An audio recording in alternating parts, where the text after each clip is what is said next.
Today we're going to talk about the two main events. We're just actually going to concentrate on one of them. But what were the two main events of today? The two main ones. The what? What? Huh? The betrayal is one main, that's what we're going to talk about. But there is another main one too. The fragrance oil, very good. So, the fragrant oil that was broken on Jesus' head. So,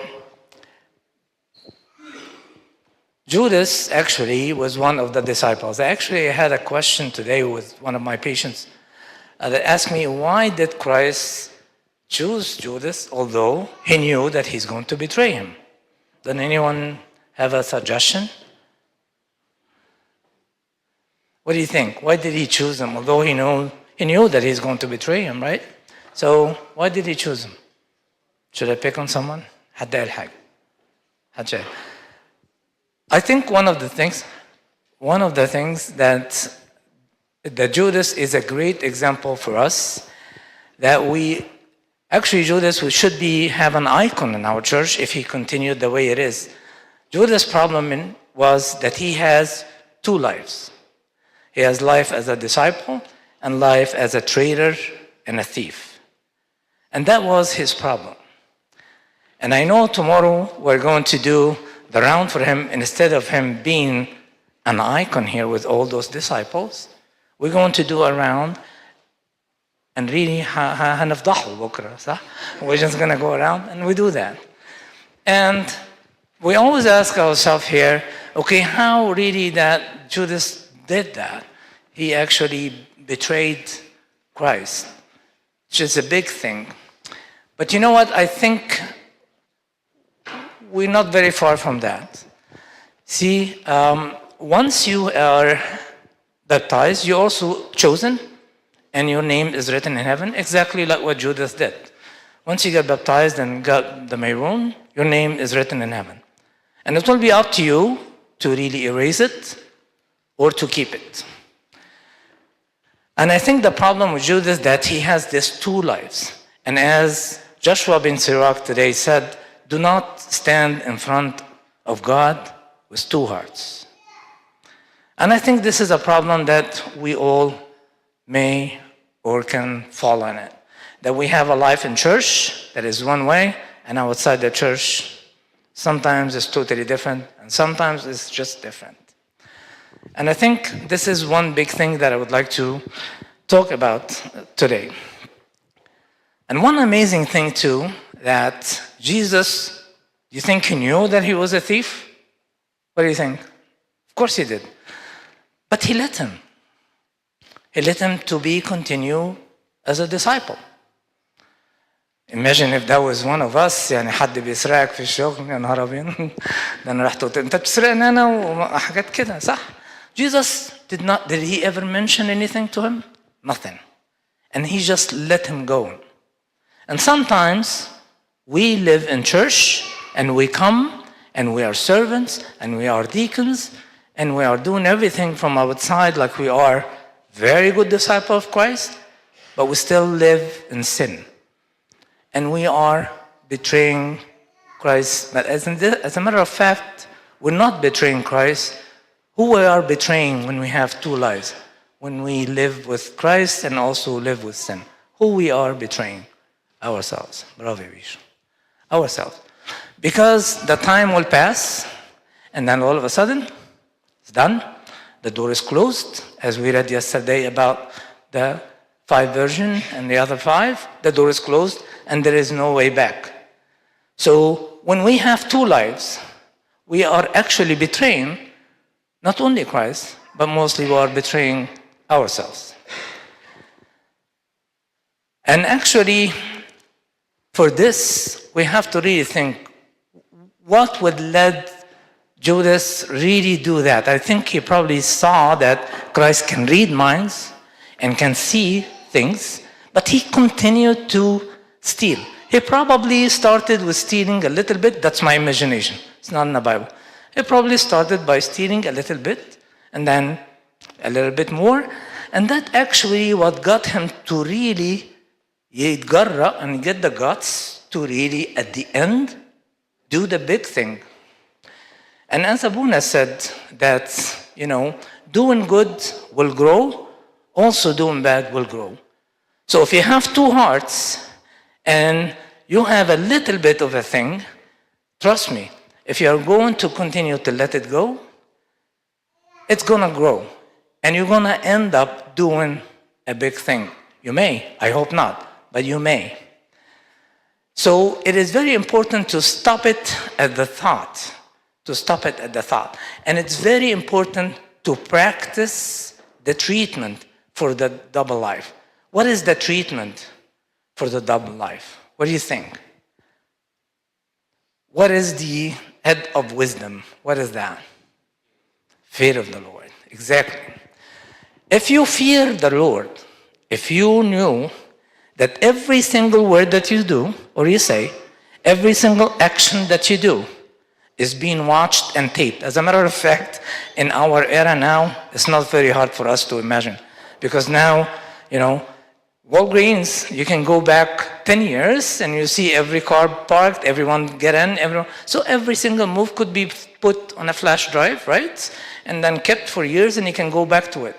Every one of us has a flash drive with every single word, every single action, and this flash drive is with God. Every single thing that you do.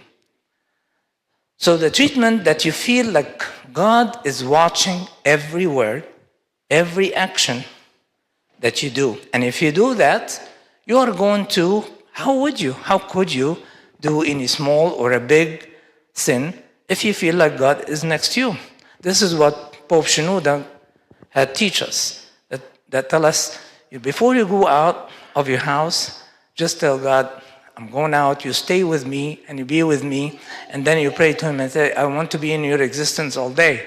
And if you feel that in your heart, how could you do anything wrong when you feel that God is with you all day? So the number one treatment is to fear God. But the actual application, the clinical, as we call it, application to that, is that anything that you do it sincerely. I'll tell you. So people who have like double life, they practice double life in everything. They can meet someone who really, really they don't like, maybe even jealous, and that someone, they just saw him and say, Habibi, wahashni, وهو من جوه, he really does not want to see him at all. And he really said, هو ده إيه اللي جابه تاني ما خلصنا منه كده. No, don't do that. Every single word that you say it from your heart. Every single thing that you do it from your heart. Either you do it or you don't. If you decided to do something, then do it honestly. Feel that God is with it and do it as much. You don't have to be the best on it, but you do your best on it. Everything you do, every word you say, you mean it. If you meet someone that you really don't like, you don't have to really kind of say something bad, but don't express that you really love him. Do not.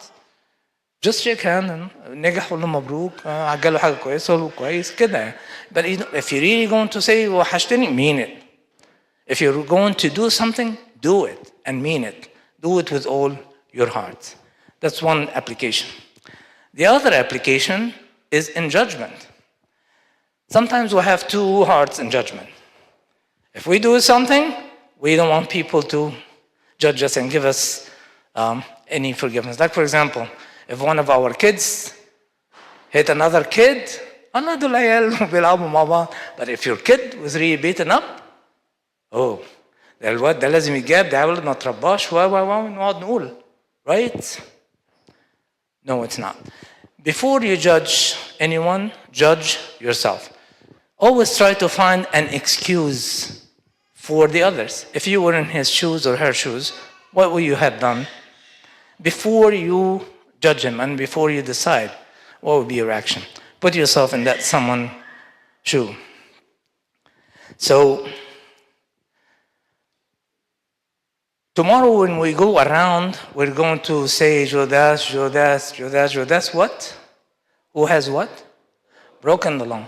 How did he break the law? Why do we say break the law? How did he break the law? ما عندناش أي محامي هنا. Well, how did he... Yes حبيبي. لا قولي تاني معلش أنا شوبة. Because he broke one of the 10 commandments. What was the one he broke? Do not commit adultery. Well, he didn't exactly commit adultery, but that's a good thought. How did he broke the law? فيش أي حد هنا فيش من نايس. برافو عليك برافو عليك. إيه الشطارة دي؟ طيب مذنب البريء أو مبرئ المذنب كلاهما مكراهة الرب. I don't know it exactly in English, but I'm going to say what it means. That if you have someone that is guilty and you make him not guilty, or someone who is not guilty and you make him guilty. Isn't that what lawyers do? في حد lawyer هنا? Okay, no. في lawyers هنا؟ حضرتك؟ طب بالسلامة. Okay. ما فيش lawyer هيخش السما طبعا. Anyone? I'm just kidding. Anyway. Okay. So for sure, that's how he broke the law. I'm going to try to keep in time. So the contrast that our church really brings on this day is the contrast between the woman who had, used the fragrance oil, and how much was that? 300 what? Denarii.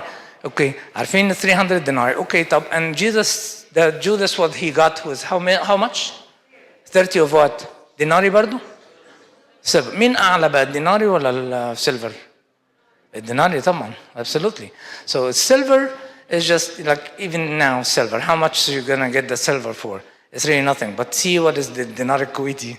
How many dollars? So definitely, the contrast that our church is bringing, and our church is really amazing. I always thought about that there is now a saying. Some of the geniuses, the Einsteins now, they say, all right, well, Judas was actually fulfilling God's will.